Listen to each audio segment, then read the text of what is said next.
Hey guys, it's DannyDealz. Thank you for tuning in to Un Poco Mas. I wanted to talk to you once again about the Sofi stock, ticker symbol SOFI. The stock has been under a tremendous short attack the last 3 days after earnings, so I wanted to bring you an update. I know if you are a shareholder, a lot of people are very worried. There's a tremendous amount of fear, FUD, uncertainty, doubt out there that has been created by the same people that are shorting the stock. That's really how this works. And then you get the very well timed downgrade from a very crappy analyst. Half star analyst. It reminds me of when the stock goat, was like, it's a 0 star analyst, 0 star analyst. Like, this guy's at least a half star analyst, but he's a huge turd. If you look at the good analysts that actually get good results and their prognostications actually mean something, they are actually upgrading or maintaining their price targets on the SoFi stock of late. And only one major analyst downgraded the stock very, very severely. And timed that perfectly with the short attack, which I know is completely coincidental because analysts would never help short a stock. But in any case, let me take a look at what we're doing here today. The stock is down 10 cents to 481, approximately 2% down. It was, again, just off the open. Opened at $4.97, which was up in the pre market, and then just immediately began shorting and dumping. Again, took it all the way down to $4.75. The stock popped back up to $4.87, and then it has gone sideways, little pump, a little dump, and that's the trading action. Like to show you the volume on the 30-day so far today. Traded, what was that over here? Traded so far 23 million shares on the day, which sounds like strong volume, but when you consider yesterday, the stock traded 115 million shares, day before that, 125 million shares.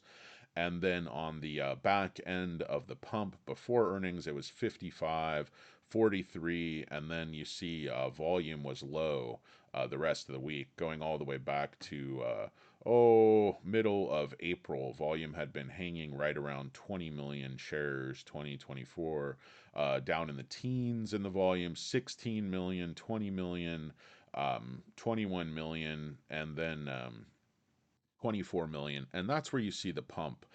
This is really where the short attack started, was on April 27th. You notice that the stock opened at 577, went all the way up to a high of 619, and closed at $6.06.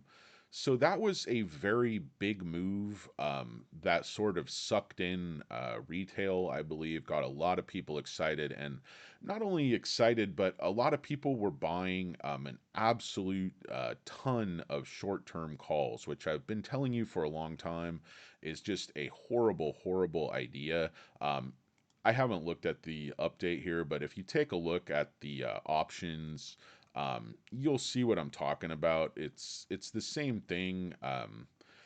People were buying these, I believe, as a hedge even, and they went all the way down and got these. So, the $5 call, you have a lot of open interest, and then the 550 call, less open interest, 6 call, less open interest.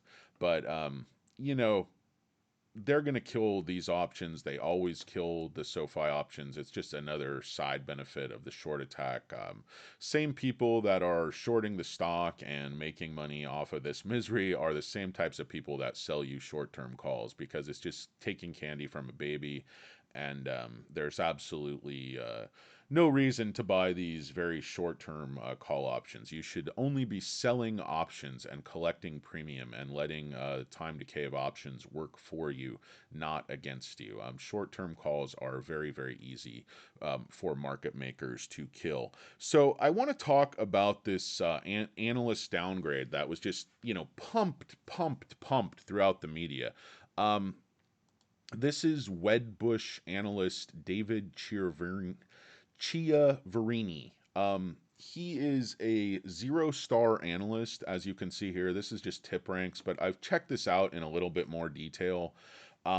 He's a 0-star analyst. He's ranked about 7,500 out of 8,000 analysts. And he's ranked about 27,000 out of 32,000 experts. His success rate is 39%. 108 out of 279 transactions would have made a profit, and the average return would have been minus 3.7%. And then you look at his history with the SoFi stock. He reiterates a buy at 550. He reiterates a buy at 823. Reiterates a buy at 630. 6 reiterates a buy at 466. Reiterates a buy here at 668 just in February. And then on the basis of the ER, he cut his price target from $8 to $5, which is just think about it. I mean, this is like a 40% cut of the stock based on a fairly solid earnings report.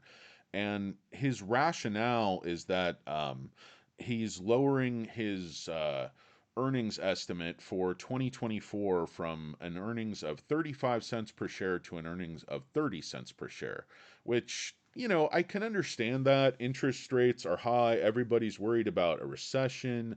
There's still uncertainty remaining with student loans in the courts. And so I can understand the downgrade from 35 to 30. It's not, I think that's, I think that's very pessimistic, given the trajectory of the stock and the growth. But so be it. If you're going to cut the EPS target for 2024 by like 15%, but then to slash the target on the stock 40% on the back of that just doesn't make any sense. And when you time this with the short attack, it just looks very, very suspicious to me. This analyst reputation obviously doesn't mean very much to him. To come in and make that kind of price target cut. I want to just go over just briefly the short interest, live short interest today, just in case you don't subscribe to this data. The borrowed shares today have been 4.25 million with about 500,000 returned, which means the shorts have dug in another 4 million shares. Live cost to borrow is max at 1.9%, average 1.4%. The live short interest of the free float is almost 13.5% or 107 million shares. Um, Daily short interest. If you take a look at the utilization, it has increased over the last 7 days from 65% to 100%. Cost to borrows actually up over the last 7 days. The days to cover have gone from 3.8 to 5.55. The shares on loan have gone from 133 million to 182 million. The free float on loan has gone from 17% to 23%, and the estimated short interest of the free float has gone from 12 to 13.2%. So we have a very aggressive short attack that is, not quite as aggressive today as it has been for the last couple of days. But, I think the shorts realize at a certain point the trade is gone well for them and it's played out exactly how they wanted to, but there's just not a lot of meat on the bone. So, their goal with a short attack is fairly simple.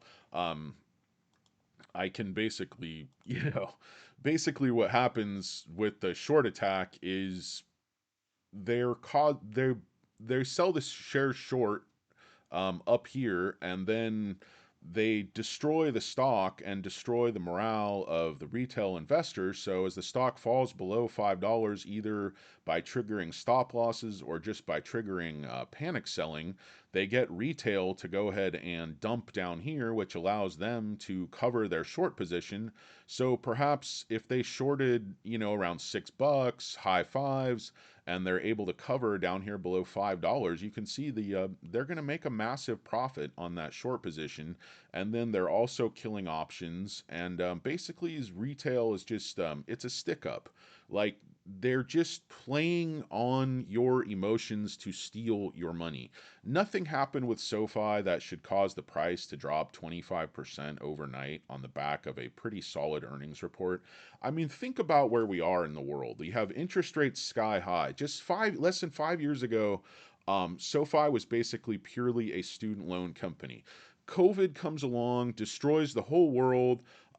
Everybody panics. Everything's topsy turvy. What does SoFi do? SoFi completely changes their entire business to adapt to the lack of student loan payments, the student loan pause, and basically creates this lending business, credit card business, invest business. They start a technology side. It's like SoFi completely changed their entire business over the course of just a couple of years and has marched toward profitability while growing. The performance, the execution, and not only the execution, but the strategic vision of management has just been absolutely outstanding. And that's why when a lot of people complain about, the level of stock-based compensation affecting the gap profitability, I can understand that, and it was very high as a percentage, but I think it's very clear SoFi has absolutely superior management and a superior diversified business model. I saw Anthony Noto on video talking about the earnings report, and he was obviously, a little bit dejected because he had seen the price action after the performance, and they're basically asking him like, what if student loans come back? What if they don't come back? And what he's saying is, you know, we are able to allocate our resources, allocate our energy to whatever is going to bring a return for our shareholders and whatever is going to continue to serve our customers. So if student loans come back, he's like, wonderful, we'll allocate resources there. That's always been a very, profitable, very big part of our business. But if they don't come back, we're simply going to adapt, we're going to overcome, and, to paraphrase Heartbreak Ridge. Um, and so Noto is not backing away from the challenge. What is going to happen with student loans? That's a very good question.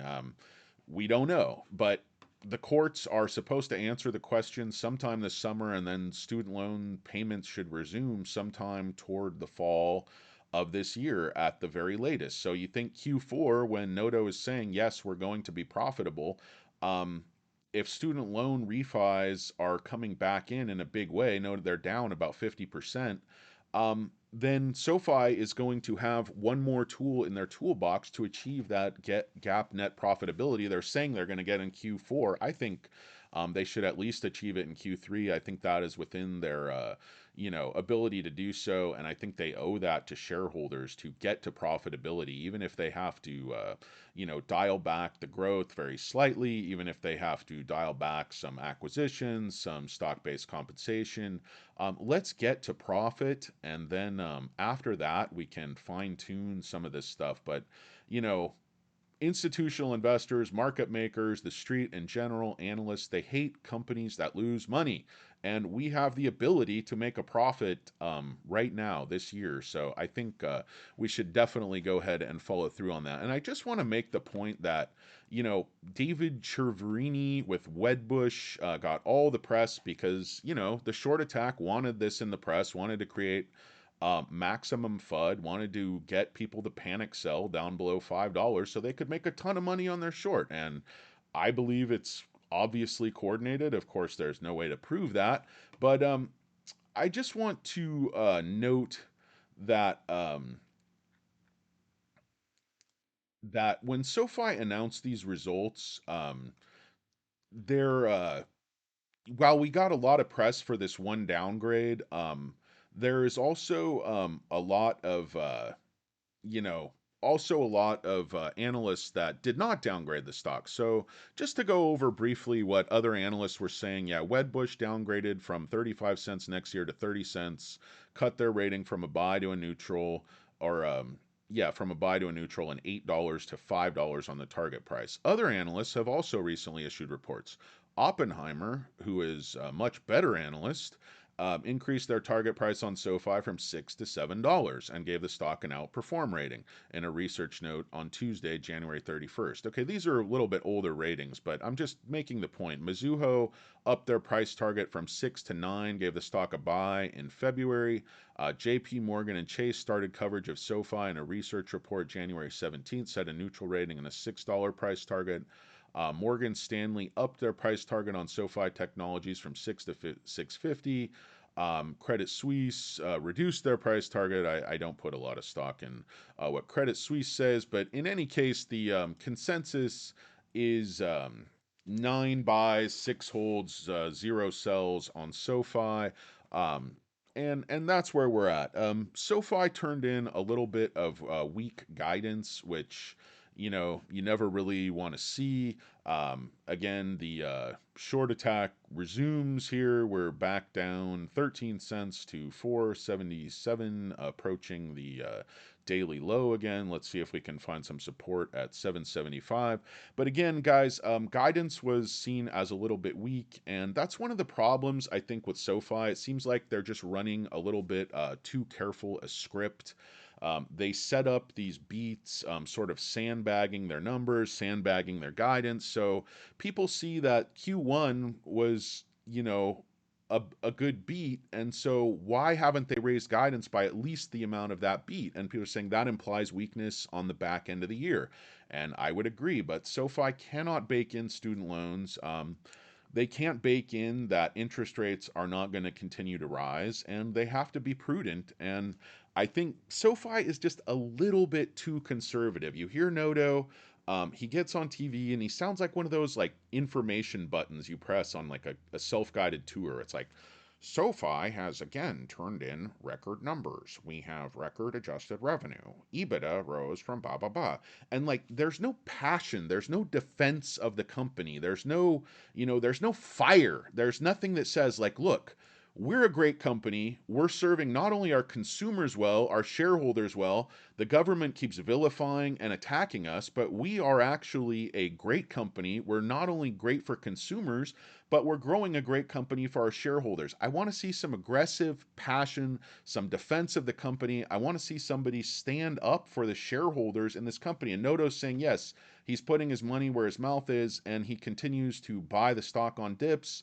And I agree with him on that. I frankly expect to see another open market buy filing from Noto here any second, but I want to see them push the envelope a little bit. I want to see them get leaner. I want to see them say, how can we save every penny and maximize every penny of profit so we can make a net profit and get our shareholders out of the cellar, get some institutional investors coming into the stock? That's not going to happen until there is a net profit. I want to see Noto be much, much more aggressive out there.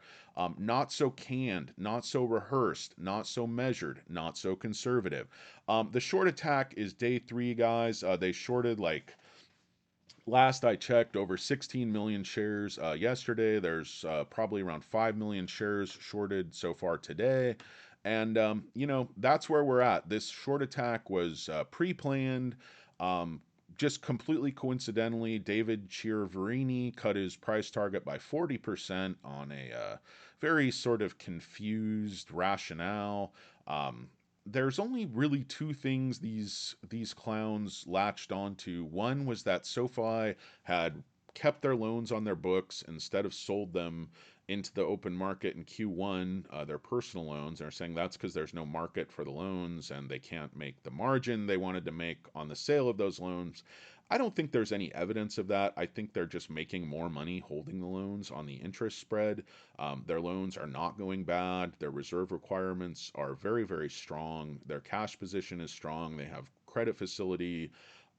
There's absolutely no fiscal problems at SoFi. There's no weakness there. Not all banks are created equal. SoFi is very, very healthy. I like the stock to come back, pass through at least $5.41 this week, and then I think we will definitely get up to where we were before earnings. I think a lot of people are going to digest this ER and realize that with all the challenges SoFi has faced, yes, the 5% loss or the 5 cent loss per share was flat from last quarter, and you never want to see that because, on the little green dots, beat, beat, beat, we've been going up, up, and up. And to flatten out, it looks like the growth has stopped, but actually it hasn't. The top line growth is still there. There was a little bit of restructuring and slowdown on the technology side. And student loans are going to resume either during the middle of this year or the second half of this year, and that will almost assuredly propel SoFi to gap net profitability. So, if you are a SoFi investor, please be patient. Please stay with the stock. I can't give you financial advice, but if the short hedge funds, these crooked turds wrote a script, they would want you to have bought during that little pump in the sixes and then dump down here in the fours, and they're going to make a ton of money on their short position off of your emotions. Don't let these people get away with it. Don't let the analysts and the short sellers and the hedge funds run this coordinated scam on you yet again. I have been adding heavily down here the last couple of days, and I will continue to do so because I have believed in SoFi the last few years, and there's absolutely nothing in this earnings report that has shaken my belief in the company. I do think there's a couple areas they need to improve on, a couple things they need to focus on, but that's with any company. With everything SoFi's faced, I think their execution has been an absolute A plus. I give this earnings report a B minus just because things have slowed down a little bit, but most of that's due to the macro environment. I think SoFi's done everything they could, and if you adjust it for everything SoFi's faced and all the challenges, all the headwinds, I would give them an A, grading it on the curve. Sorry, guys, blabbered on way, way, way too long, but I got SoFi on the brain. It is one of my largest positions, and it is certainly my largest position of a non profitable growth stock. Most of my portfolios in sort of much more safe, much more profitable companies and ETFs and things like that. So, but I do like to play the pennies. I do like to play some of the growth stocks, and SoFi, I'm going to keep adding. I still believe in this company 100%. My name is DannyDealz. You've been watching Un Poco Mas for Hurricane Lopez. I want to thank you very much and hope you have a great rest of your day. Remember, this isn't financial advice. I don't know anything. You have to do your own research. And if you don't understand the market and the stock, please seek the advice of a licensed financial professional. Don't listen to big fat blowhards on YouTube. It won't serve you well, but hopefully it was at least a little bit entertaining. Have a great day, everybody. We'll talk at you soon.